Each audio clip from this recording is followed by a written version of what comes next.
Salut les moches. Alors aujourd'hui, petite vidéo qui peut faire suite à ma vidéo comprendre l'hypertrophie, parce que je me suis rendu compte que j'étais un peu trop catégorique dans cette vidéo, donc du coup ça va me permettre d'apporter des nuances et de développer un peu plus le sujet.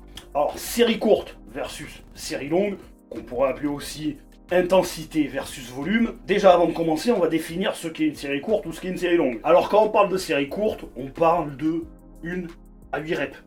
Je simplifie parce qu'on pourrait faire des sous-catégories. De 1 à 5 reps, c'est vraiment court.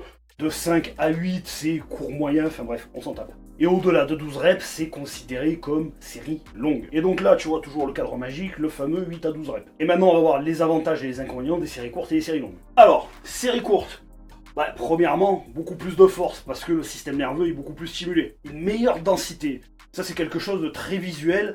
Quand les bodybuilders s'entraînent vraiment lourd et explosif, ils ont une physique qui est vraiment différente de ceux qui font des séries longues. Ils deviennent vraiment rocheux, graniteux, vraiment des physiques très spéciaux, un petit peu comme Branch Warren, Ronnie Coleman et Dorian Yates. Et on peut même voir ça chez des powerlifters ou des strongman, voire même des haltérophiles, qui ont un pourcentage de body fat assez bas. Ils ont vraiment un muscle très particulier, qui n'est pas rond, mais qui est vraiment dur comme de la pierre. Parce que c'est là que vous avez un fort stress mécanique et que l'hypertrophie myofibrillaire est la plus stimulée. Impact nerveux, forcément, le système nerveux est plus stimulé, donc vous prenez un pet.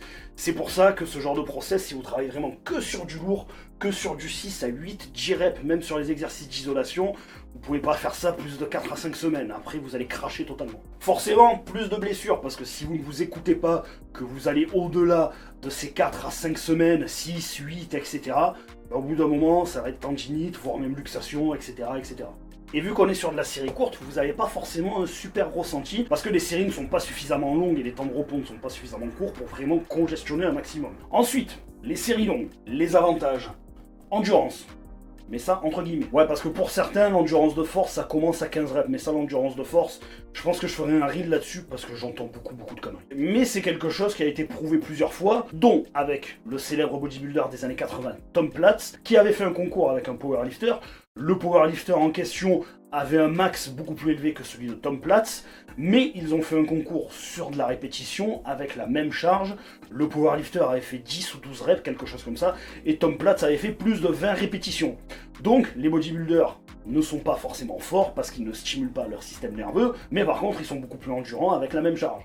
Beaucoup plus de rondeur. Les gens qui font vraiment que de la congestion avec des séries longues et des temps de repos plus courts, forcément ils vident beaucoup plus leur réserve de glycogène et adaptation fonctionnelle du corps, elles se remplissent plus et ils ont ces muscles qui sont vraiment ronds. Si on peut faire vraiment deux opposés, ici on aurait Flex Wheeler et là Ronnie Coleman. Deux physiques magnifiques mais totalement opposés. L'un était vraiment rond et globuleux, Ronnie Coleman était beaucoup plus dur, beaucoup plus dense. Et aussi il y a des facteurs génétiques parce qu'en général, on choisit une méthode d'entraînement dans laquelle on est confortable et dans laquelle on voit des résultats. Ressenti, triple plus.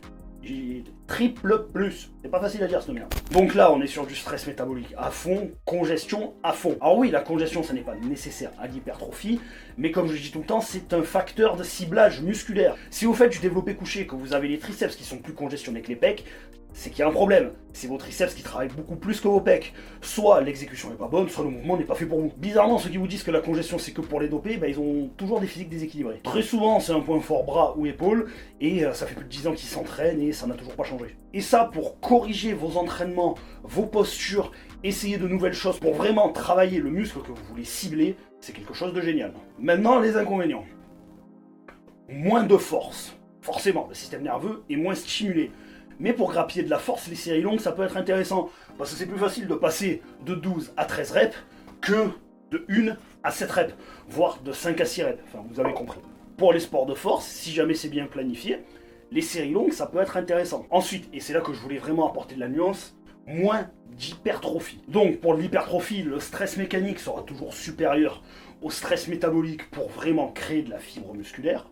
Mais ça n'est pas pour autant que les séries longues ne vous font pas créer du muscle. À condition de toujours viser la progression. Si vous augmentez légèrement vos charges, si vous augmentez votre nombre de répétitions, vous progressez, donc vous allez créer de la viande. Et si une majorité de pratiquants finissent par stagner, voire même régresser quand ils sont sur de la série longue avec des temps de repos courts, c'est parce qu'ils sont dans une zone de confort et qu'ils oublient ce principe de surcharge progressive. Que vous choisissiez une méthode ou l'autre, Ce qui compte, c'est de progresser sur vos charges ou sur votre nombre de répétitions. Et en général, les pratiquants qui sont plus en mode power builder, donc sur du 6, 8 reps, sur les exercices polyarticulaires, voire même un peu moins, des fois 4 ou 5 reps, ont un peu plus cette mentalité de se challenger sur les charges, de toujours vouloir progresser.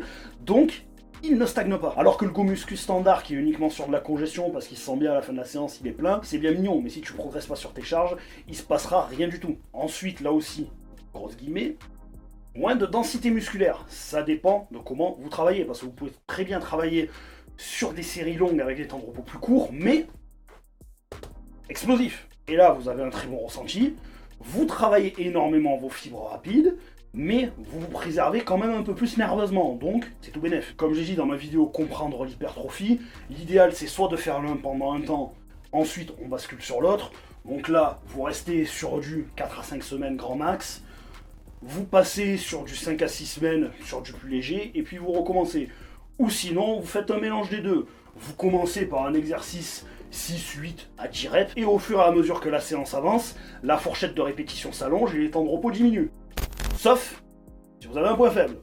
Si vous avez un point faible, vous commencez par du 15 à 20 reps, et retour à la case départ, et là oui, vous pouvez commencer à taper dans du un peu plus lourd et continuer le process. Mais dans une optique uniquement d'hypertrophie, le 6 à 8 reps, c'est pas ce qu'il y a de mieux si vous voulez durer, si vous ne voulez pas vous fatiguer nerveusement. Parce que rien ne vous empêche de prendre des temps de repos plus longs. Si vous étiez sur 2 minutes, vous passez sur 2 minutes 30, 3 minutes, ce qui fait que vous allez prendre plus lourd, ou que vous allez faire plus de répétitions. Vous pouvez jouer sur ça aussi. Après, aller sur des temps de repos de 5 à 7 minutes, pour de l'hypertrophie, est-ce que c'est vraiment utile? Non. De temps en temps, pendant 1 à 2 semaines, vous pouvez vous amuser, mais ça n'est vraiment pas utile. Donc peu importe la méthode que vous choisissez, ce qui compte, c'est de continuer à progresser sur vos charges ou sur votre nombre de répétitions. Bon, on arrive à la fin de cette vidéo, j'espère que ça vous a plu. Comme d'hab, vous avez tout ce qu'il faut pour me contacter dans la description de la vidéo. N'oubliez pas, partagez, likez, tout ça, un petit commentaire. On se revoit bientôt pour une prochaine vidéo. Ciao.